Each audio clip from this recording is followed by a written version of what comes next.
எல்லோரும் நல்லா இருக்கிறீங்கன்னு நம்புகிறேன். இன்றைக்கி வந்து மன ஆரோக்கியம் அப்படின்னு சொல்லக்கூடிய மென்டல் வெல்னஸ்க்கு வந்து ஒரு விஷயம் பார்க்கலாங்க.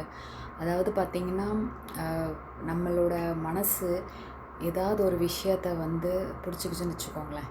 அது நல்ல விஷயத்த பிடிச்சிக்குதோ இல்லையோ, ஏதாவது ஒரு கெட்ட விஷயம், நமக்கு பிடிக்காத ஒரு விஷயம் நடக்குதுன்னு வச்சுக்கோங்களேன், அதையே பிடிச்சி நம்ம தொங்கிட்டே இருப்போம். இது வந்து நிறைய பேருக்கு நம்ம பண்ணுறோம்.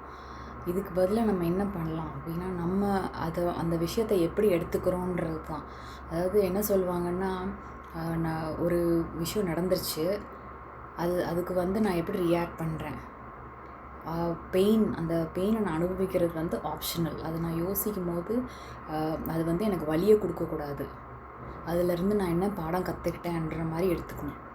இல்லை அதே மாதிரி நல்ல விஷயங்களில் வந்து நம்ம திரும்ப திரும்ப யோசிக்கும் போது நம்ம மைண்டு பாடி எல்லாமே சந்தோஷமாகும். ஒரு டோபமைன் ஹிட் வரும், நமக்கு அது ஒரு சந்தோஷத்தை கொடுக்கும். ஸோ நல்ல விஷயங்களை மட்டும் திரும்ப திரும்ப நம்ம ரிவைண்ட் பண்ணி பார்த்துக்கலாம். கெட்டதில் உள்ள பாடத்தை மட்டும் வச்சுட்டு விஷயத்தை மறந்துடலாமா?